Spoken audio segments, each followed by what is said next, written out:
रसूल हमजा तोफ की रचना मेरा दागिस्तान का अगला विषय गीत भाग दूसरा। प्यार दे बारे दागिस्तानी गीत गाने। जदों तक इस गबरू ने यह मिन्नत की कि मुटियार उहदे नाल विआह कर लवे, दूसरे गबरू किसी तरह की रस्म के बिना ही उन्होंने चुरा लै जाते हैं। जदों तक इस मुटियार के दरवाजे उत्ते अदब नाल दस्तक दिती जाती रही, दूजे गबरू खिड़की चों दी छाल मार के उहदे कोल जा पहुंचे। सदियां लंघदियां रहिंदियां हन पर गाने जिउंदे त्यों ही जिउंदे रहिंदे हन। गायक उन्हां नूं रचदे हन पर गीत सारे गायकां नूं जन्म दिंदे हन। भला गीतां गाणियां तो बिना विआह हो सकदा है? भला गाणियां तो बिना एक दिन भी लंघ सकदा है? भला कोई आदमी गाने तो बिना भी जिंदगी बिता सकदा है? साडे वल इह किहा जांदा है कि जिन्हों गाना नहीं आउंदा उहनूं डंगरां दे वाड़े 'च रहना चाहीदा है। यह भी कहा जाता है कि प्यार तो अनजान महाबली किसी प्रेम दीवाने दे कच्छ तक भी नहीं पहुंचता। महमूद दे बारे किस्सा सुनाया जाता है। पहले विश्व युद्ध दे वक्त दागिस्तानी घोड़सवार रेजिमेंट दे नाल कारपेथिया दे मोर्चे ते सी ते उहने अपने प्रसिद्ध गीत मरियम दी रचना उत्थे कीती सी ते महमूद दे फौजी साथी उहनूं पड़ावां दे गाउण लग पए सन। इस गाने दी कहानी ये है, एक घमसान लड़ाई च रूसी फौजां ने आस्ट्रियाई फौजां नूं भजा दिता। एक पिंड उत्ते कब्जा कर लिया। भजदे हुए दुश्मन का पिछा करदियां होइयां महमूद एक गिरजे कोल पहुंच गया।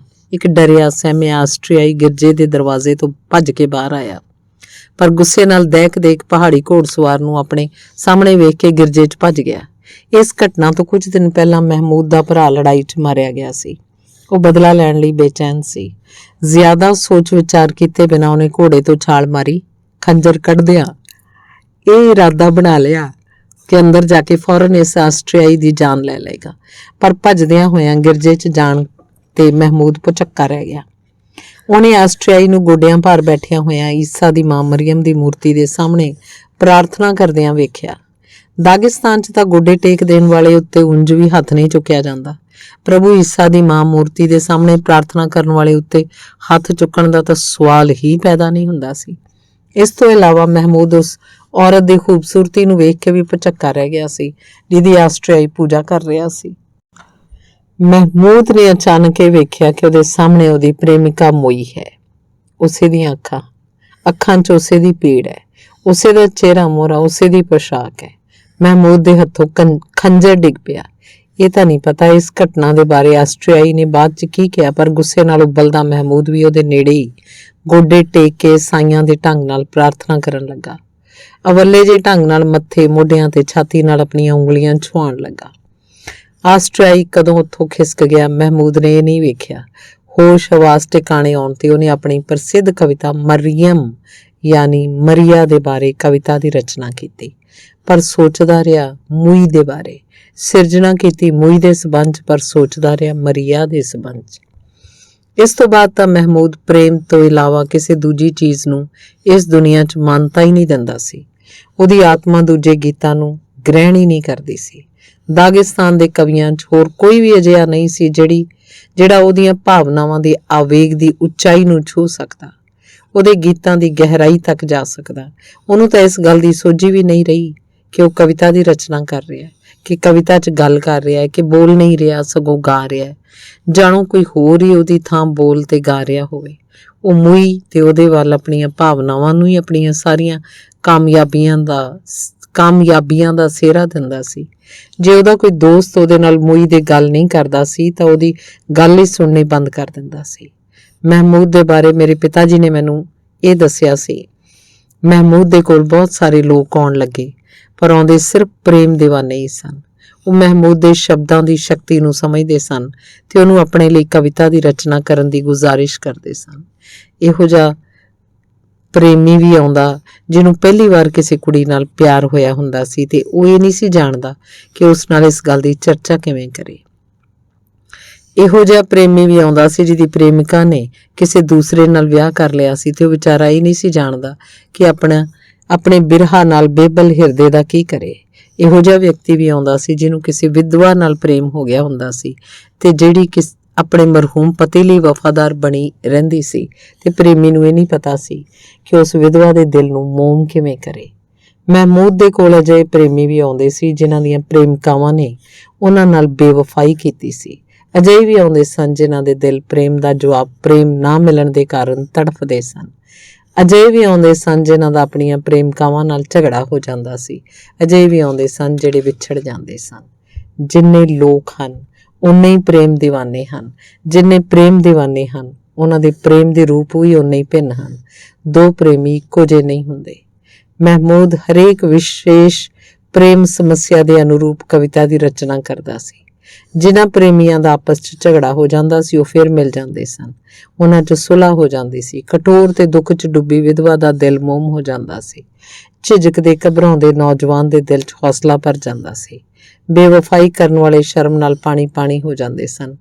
ਧੋਖਾ ਖਾਣ ਵਾਲੇ ਮਾਫ ਕਰ ਦਿੰਦੇ ਸਨ। ਇੱਕ ਵਾਰ ਮਹਿਮੂਦ ਕੋਲੋਂ ਪੁੱਛਿਆ ਗਿਆ, ਤੂੰ ਬਹੁਤ ਹੀ ਵੱਖਰੀ ਕਿਸਮ ਦੇ ਲੋਕਾਂ ਦੀ ਮਨੋਸਥਿਤੀ ਦੇ ਅਨੁਰੂਪ ਕਵਿਤਾਵਾਂ ਦੀ ਰਚਨਾ ਕਿਵੇਂ ਕਰ ਲੈਣਾ?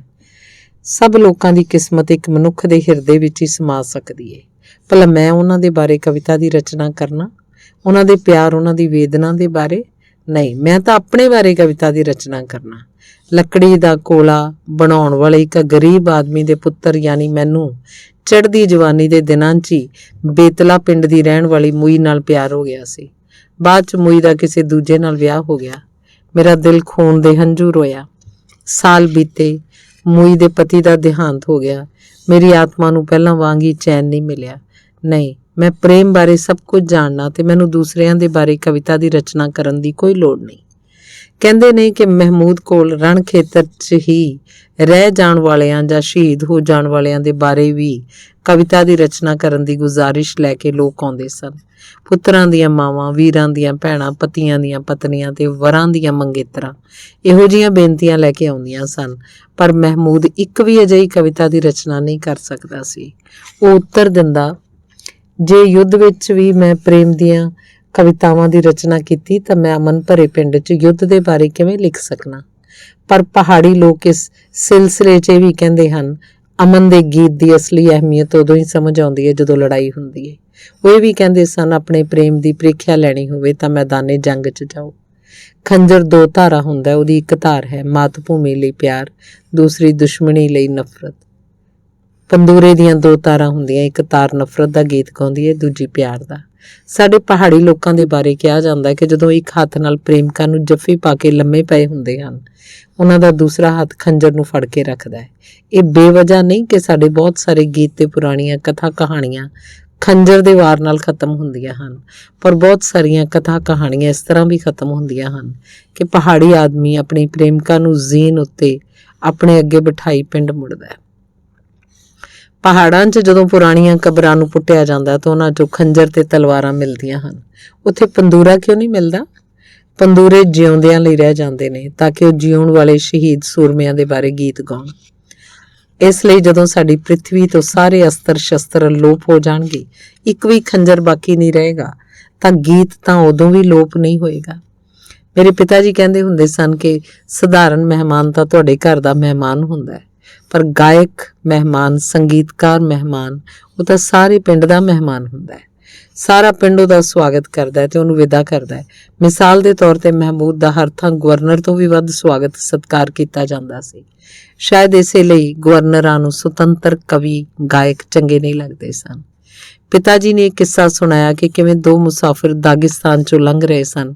ਜਦੋਂ ਸ਼ਾਮ ਦਾ ਕੁਸਮੁਸਾ ਹੋ ਗਿਆ ਤੇ ਇੱਕ ਮੁਸਾਫਿਰ ਨੇ ਦੂਸਰੇ ਨੂੰ ਕਿਹਾ, ਭਲਾ ਸਾਡੇ ਆਰਾਮ ਕਰਨ ਦਾ ਵਕਤ ਨਹੀਂ ਹੋ ਗਿਆ?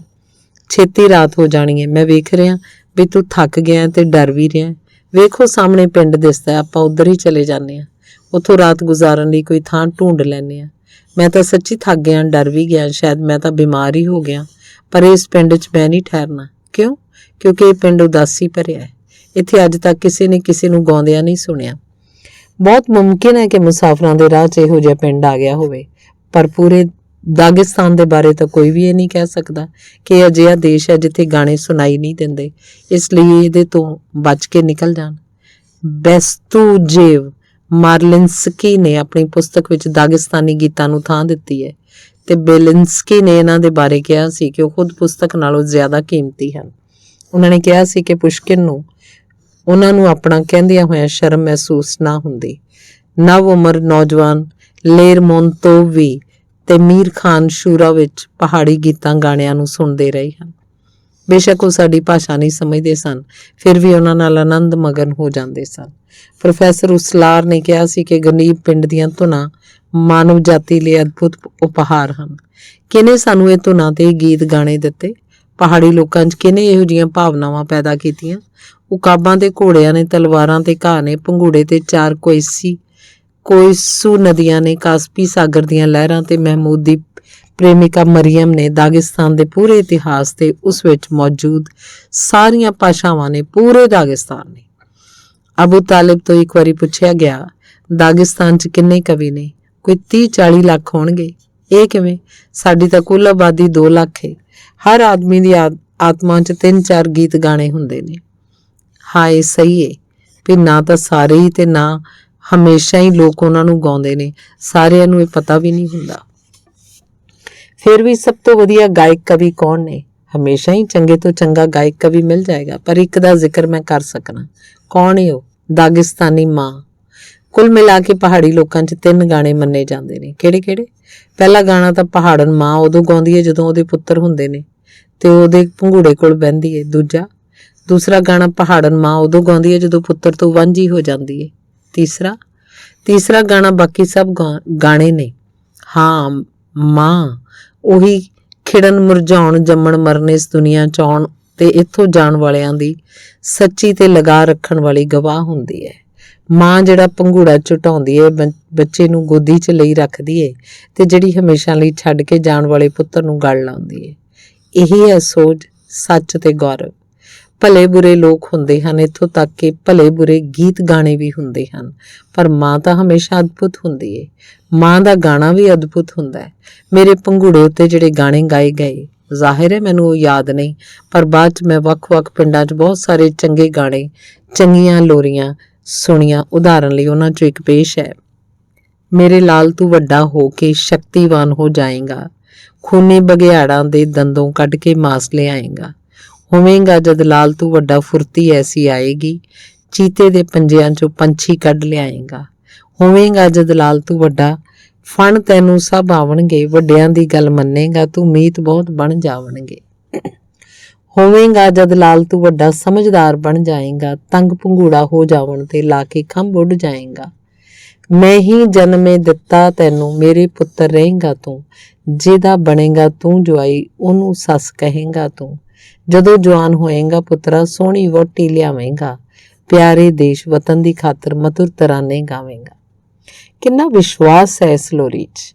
ਪਿਤਾ ਜੀ ਕਿਹਾ ਕਰਦੇ ਸਨ ਕਿ ਇੱਕ ਵੀ ਅਜਿਹੀ ਮਾਂ ਨਹੀਂ ਜਿਹੜੀ ਗਾ ਨਾ ਸਕਦੀ ਹੋਵੇ। ਅਜਿਹੀ ਮਾਂ ਹੈ ਹੀ ਨਹੀਂ ਜਿਹਦੀ ਆਤਮਾ 'ਚ ਕਵੀ ਨਾ ਵਸਿਆ ਹੋਵੇ। ਖੁਸ਼ਕ ਗਰਮ ਮੌਸਮ 'ਚ ਵਰਖਾ, ਮੇਰੇ ਬੱਚੇ ਤੂੰ ਏ ਹੋ। ਬਰਸਾਤੀ ਗਰਮੀ ਵਿੱਚ ਸੂਰਜ, ਮੇਰੇ ਬੱਚੇ ਤੂੰ ਏ ਹੋ। ਹੋਠ ਸ਼ਹਿਦੋਂ ਵੀ ਮਿੱਠੇ ਮਿੱਠੇ, ਮੇਰੇ ਬੱਚੇ ਤੂੰ ਏ ਹੋ। ਸਿਆਹ ਅੰਗੂਰਾਂ ਜਿਹੀਆਂ ਅੱਖਾਂ ਤੇ ਮੇਰੇ ਬੱਚੇ ਤੂੰ ਏ ਹੋ। ਨਾ ਵੀ ਸ਼ਹਿਦ ਤੋਂ ਵੱਧ ਕੇ ਮਿੱਠਾ, ਮੇਰੇ ਬੱਚੇ ਤੂੰ ਏ ਹੋ। ਚੈਨ ਨੈਣਾ ਨੂੰ ਜੋ ਮੁੱਖ ਦੇਵੇ, ਮੇਰੇ ਬੱਚੇ ਤੂੰ ਏ ਹੋ। ਜਿਉਂਦਾ ਦਿਲ ਜੋ ਧੜਕ ਰਿਹਾ ਏ, ਮੇਰੇ ਬੱਚੇ ਤੂੰ ਏ ਹੋ। ਧੜਕੇ ਦਿਲ ਦੀ ਚਾਬੀ ਵਾਂਗੂ, ਮੇਰੇ ਬੱਚੇ ਤੂੰ ਏ ਹੋ। ਸੰਦੂਕ ਜੋ ਚਾਂਦੀ ਨਾਲ ਏ ਮੜਿਆ, ਮੇਰੇ ਬੱਚੇ ਤੂੰ ਏ ਹੋ। ਸੰਦੂਕ ਜੋ ਸੋਨੇ ਨਾਲ ਏ ਭਰਿਆ, ਮੇਰੇ ਬੱਚੇ ਤੂੰ ਏ ਹੋ।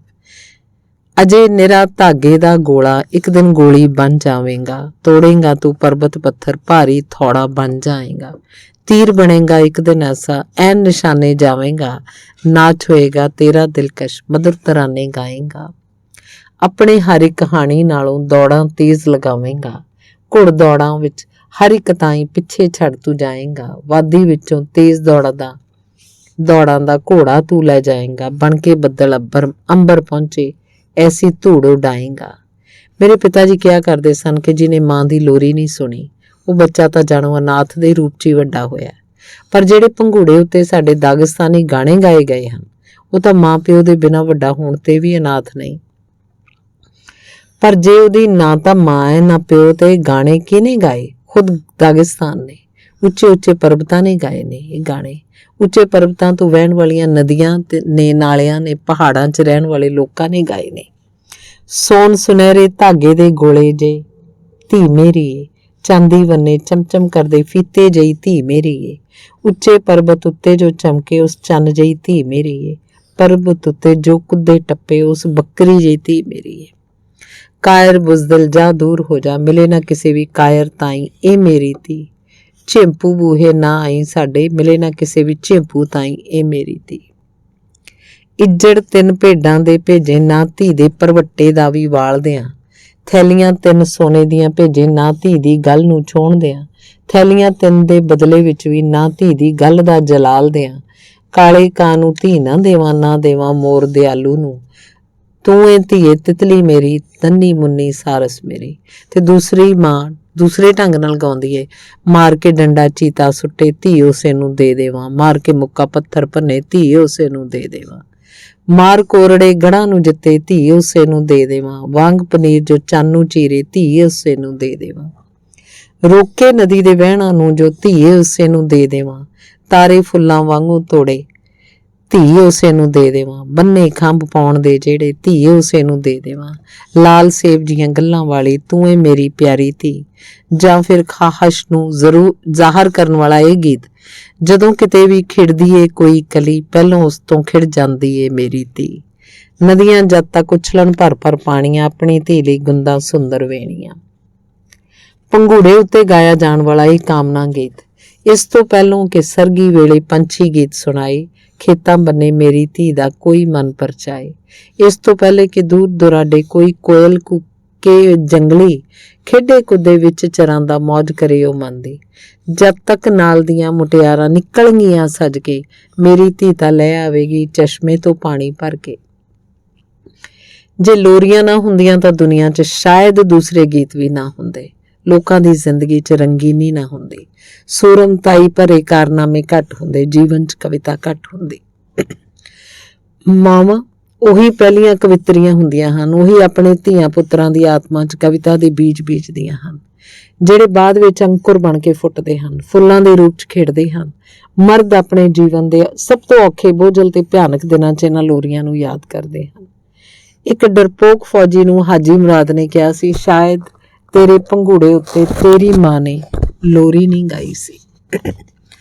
ਪਰ ਜਦੋਂ ਖੁਦ ਹਾਜੀ ਮੁਰਾਦ ਸ਼ਾਮੀਲ ਨਾਲ ਗੱਦਾਰੀ ਕਰਕੇ ਉਹਦੇ ਦੁਸ਼ਮਣਾਂ ਨਾਲ ਜਾ ਮਿਲਿਆ ਤਾਂ ਸ਼ਾਮੀਲ ਨੇ ਤਿਰਸਕਾਰ ਭਰੇ ਲਹਿਜੇ 'ਚ ਕਿਹਾ ਸੀ, ਉਹ ਮਾਂ ਦੀ ਲੋਰੀ ਭੁੱਲ ਗਿਆ। ਹਾਜੀ ਮੁਰਾਦ ਦੀ ਲੋਰੀ ਇਹ ਸੀ, ਮੁਖੜੇ ਤੇ ਮੁਸਕਾਨ ਲਿਆ ਕੇ ਸੁਣ ਪੁੱਤਰਾ ਮੈਂ ਗੀਤ ਸੁਣਾਵਾਂ, ਇੱਕ ਸੂਰਮੇ ਦਾ ਇਹ ਕਿੱਸਾ ਸੂਰੇ ਪੁੱਤਰ ਤਾਈਂ ਸੁਣਾਵਾਂ। ਮਾਣ ਬੜੇ ਨਾਲ ਖੜਗ ਆਪਣੀ ਲੱਕ ਦੇ ਨਾਲ ਉਹ ਬੰਦਾ ਸੀ, ਸਰਪਟ ਘੋੜੇ ਉੱਤੇ ਉਛਲ ਵਸ ਵਿੱਚ ਉਹਨੂੰ ਕਰਦਾ ਸੀ। ਤੇਜ਼ ਪਹਾੜੀ ਨਦੀਆਂ ਵਾਂਗੂ ਹੱਦਾਂ ਲੰਘਦਾ ਜਾਂਦਾ ਸੀ, ਉੱਚੀਆਂ ਪਰਬਤ ਦੀਆਂ ਕਤਾਰਾਂ ਨਾਲ ਖੜਗ ਦੇ ਵੜਦਾ ਜਾਂਦਾ ਸੀ। ਸਦੀ ਪੁਰਾਣੇ ਸ਼ਾਹ ਬਲੂਤ ਨੂੰ ਇੱਕੋ ਹੱਥ ਨਾਲ ਉਹ ਮੋੜੇ, ਉਹੋ ਜਿਹਾ ਹੀ ਬਣੇ ਸੂਰਮਾ ਸੰਗ ਸੂਰਿਆਂ ਜਾ ਜੋੜੇ। ਮਾਂ ਪੁੱਤਰ ਦੇ ਮੁਸਕਰਾਉਂਦੇ ਹੋਏ ਪਿਆਰੇ ਜਿਹੇ ਚਿਹਰੇ ਨੂੰ ਵੇਖਦੀ ਸੀ ਤੇ ਆਪਣੀ ਲੋਰੀ ਦੇ ਸ਼ਬਦਾਂ ਉੱਤੇ ਵਿਸ਼ਵਾਸ ਕਰਦੀ ਸੀ। ਉਹਨੂੰ ਨਹੀਂ ਸੀ ਪਤਾ ਕਿ ਉਹਦੇ ਪੁੱਤਰ ਹਾਜੀ ਮੁਰਾਦ ਨੂੰ ਕਿਹੋ ਜਿਹੀਆਂ ਔਖੀਆਂ ਆਜ਼ਮਾਇਸ਼ਾਂ ਦਾ ਸਾਹਮਣਾ ਕਰਨਾ ਪਏਗਾ। ਇਹ ਪਤਾ ਲੱਗਣ ਤੇ ਕਿ ਹਾਜੀ ਮੁਰਾਦ ਆਪਣੇ ਆਗੂ ਸ਼ਾਮੀਲ ਨੂੰ ਛੱਡ ਕੇ ਉਹਦੇ ਦੁਸ਼ਮਣਾਂ ਨਾਲ ਜਾ ਰਲਿਆ, ਮਾਂ ਨੇ ਦੂਸਰਾ ਗਾਣਾ ਗਾਇਆ, ਤੂੰ ਪਹਾੜਾਂ ਉੱਤੋਂ ਖੱਡਾਂ ਵਿੱਚ ਛਾਲਾਂ ਮਾਰੀਆਂ, ਘਬਰਾਹਟ ਕਦੇ ਵੀ ਛੋਈ ਤੇਰੇ ਮਨ ਦੇ ਤਾਈਂ ਨਾ, ਪਰ ਜਿੰਨਾ ਨੀਵਾਂ ਜਾ ਕੇ ਹੁਣ ਤੂੰ ਡਿੱਗ ਪਿਆ ਏ, ਉੱਥੇ ਕਦੇ ਵੀ ਮੁੜ ਕੇ ਘਰ ਨੂੰ ਵਾਪਸ ਆਈ ਨਾ। ਤੇਰੇ ਪਹਾੜਾਂ ਉੱਤੇ ਜਦ ਵੀ ਹਮਲੇ ਹੋਏ, ਰਾਹ ਤੇਰਾ ਰੋਕ ਨਾ ਸਕੇ ਕਾਲੇ ਸ਼ਾਹ ਹਨੇਰੇ, ਤੂੰ ਬਣਿਆ ਜਾ ਕੇ ਆਪੇ ਦੁਸ਼ਮਣ ਦਾ ਸ਼ਿਕਾਰ, ਕਦੇ ਨਾ ਮੁੜ ਕੇ ਆਈ ਇੱਧਰ ਘਰ ਨੂੰ ਮੇਰੇ। ਮੈਂ ਮਾਂ ਹਾਂ, ਮੇਰੇ ਦਿਨ ਵੀ ਹੁਣ ਤੋਂ ਹੋਏ ਕਾਲੇ, ਕੜਵਾਹਟ ਸੁੰਨੇਪਨ ਤੇ ਫੈਲੇ ਸੰਘਣੇ ਸਾਏ, ਫੌਲਾਦੀ ਪੰਜਿਆਂ ਵਿੱਚੋਂ ਫਾਂਸੀ ਫੰਦਿਆਂ ਵਿੱਚੋਂ ਕਦੇ ਨਾ ਕੋਈ ਨਿਕਲੇ, ਨਾ ਵਾਪਸ ਘਰ ਨੂੰ ਆਏ। ਜ਼ਾਰ ਸ਼ਮੀਲ ਦੇ ਤਾਈਂ ਨਫ਼ਰਤ ਜੇ ਕੋਈ ਕਰਦਾ ਹੈ, ਸਮਝ ਆ ਜਾਵੇ ਇਹ ਗੱਲ ਹਰ ਇੱਕ ਨੂੰ ਸਭਨਾ ਤਾਈਂ, ਪਰ ਤੂੰ ਨਿਰਾਦਰ ਕੀਤਾ ਇਹਨਾਂ ਪਰਬਤਾਂ ਦਾ, ਹੁਣ ਕਦੇ ਵੀ ਮੁੜ ਕੇ ਤੂੰ ਵਾਪਸ ਘਰ ਨਾ ਆਈ। ਜਿਵੇਂ ਕਿ ਸਾਰਿਆਂ ਨੂੰ ਪਤਾ ਹੀ ਹੈ, ਬਾਅਦ 'ਚ ਹਾਜੀ ਮੁਰਾਦ ਨੇ ਰੂਸੀਆਂ ਦਾ ਸਾਥ ਛੱਡ ਕੇ ਮੁੜ ਆਪਣੇ ਲੋਕਾਂ ਕੋਲ ਆਉਣਾ ਚਾਹਿਆ ਸੀ, ਪਰ ਭੱਜ ਨਿਕਲਣ ਵੇਲੇ ਉਹ ਮਾਰਿਆ ਗਿਆ ਸੀ। ਉਦੋਂ ਪਹਾੜਾਂ ਵਿੱਚੋਂ ਮਾਂ ਦੇ ਇੱਕ ਹੋਰ ਗੀਤ ਦਾ ਜਨਮ ਹੋਇਆ, ਚੱਲੇ ਖੜਗ ਦੇ ਵਾਰ ਭਰਪੂਰ ਉਹਦੇ, ਸਿਰ ਧੜ ਤੇ ਨਹੀਂ ਰਿਹਾ ਉਹਦੇ, ਕੋਈ ਜੰਗ ਦਾ ਭੇੜ ਜਾਂ ਜੁਗਤਬੰਦੀ ਹੁੰਦੀ ਕਦੇ ਨਾ ਸੀ ਬਿਨਾ ਉਹਦੇ, ਇਹ ਫਜ਼ੂਲ ਏ ਸੜਕ ਦੇ ਕਿਸੇ ਕੰਢੇ, ਦਫਨ ਸਿਰ ਤੋਂ ਬਿਨਾ ਇੱਕ ਧੜ ਉਹਦਾ, ਕਿਲਿਆਂ ਜੰਗਾਂ ਵਿੱਚ ਹੱਥ ਤੇ ਪਈ ਮੋਢਾ ਕਿਵੇਂ ਛੱਡਾਂਗੇ ਅਸੀਂ ਭਈ ਲਾੜੋ ਦਾ। ਪੁੱਛੋ ਖੰਜਰ ਤੇ ਆਪਣੀ ਖੜਗ ਤਾਈ, ਭਲਾ ਹਾਜੀ ਹੁਣ ਕਿਤੇ ਰਿਹਾ ਨਹੀਂ ਹੋ। ਭਲਾ ਮੁਸ਼ਕ ਬਾਰੂਦ ਦੀ ਪਰਬਤਾਂ ਚੋਂ ਕਿਤੋਂ ਆਵੇ ਜਾਂ ਉੱਡਦਾ ਧੂਆਂ ਨਹੀਂ ਹੋ। ਵਾਂਗ ਗਰੜ ਦੇ ਉੱਡ ਕੇ ਚੋਟੀਆਂ ਤੇ ਉਹਦਾ ਨਾਂ ਗਿਆ ਅੰਤ ਨੂੰ ਧੁੰਦ ਲਾਇਆ। ਵੱਲ ਸਭ ਸ਼ਮਸ਼ੀਰਾਂ ਕਰ ਦੇਣ ਸਿੱਧੇ, ਲਾ ਦੇਣਗੀਆਂ ਧੱਬਾ ਜੋ ਖੁਦ ਲਾਇਆ। ਮਾਂ ਦਾ ਗੀਤ ਉਹ ਮਨੁੱਖ ਦੇ ਸਾਰੇ ਗੀਤਾਂ ਦਾ ਆਰੰਭ ਬਿੰਦੂ, ਉਹਨਾਂ ਦਾ ਸਰੋਤ ਹੈ, ਪਹਿਲੀ ਮੁਸਕਰਾਹਟ ਤੇ ਆਖਰੀ ਹੰਝੂ। ਇਹੋ ਜਿਹਾ ਹੈ ਮਾਂ ਦਾ ਗੀਤ। ਗੀਤਾਂ ਦਾ ਜਨਮ ਦਿਲ 'ਚੋਂ ਹੁੰਦਾ ਹੈ, ਫਿਰ ਦਿਲ ਉਹਨਾਂ ਨੂੰ ਜ਼ੁਬਾਨ ਤੱਕ ਪਹੁੰਚਾਉਂਦਾ, ਇਸ ਤੋਂ ਬਾਅਦ ਜ਼ਬਾਨ ਉਹਨਾਂ ਨੂੰ ਸਭ ਲੋਕਾਂ ਦੇ ਦਿਲਾਂ ਤੱਕ ਪਹੁੰਚਾਉਂਦੀ ਹੈ ਤੇ ਸਾਰੇ ਲੋਕਾਂ ਦੇ ਦਿਲ ਉਹ ਗੀਤ ਗਾਉਣ ਵਾਲੀਆਂ ਸਦੀਆਂ ਨੂੰ ਸੌਂਪ ਦਿੰਦੇ ਹਨ। ਅਜਿਹੇ ਗੀਤਾਂ ਦੀ ਚਰਚਾ ਕਰਨਾ ਵੀ ਇੱਥੇ ਉਚਿਤ ਹੋਏਗਾ। ਧੰਨਵਾਦ।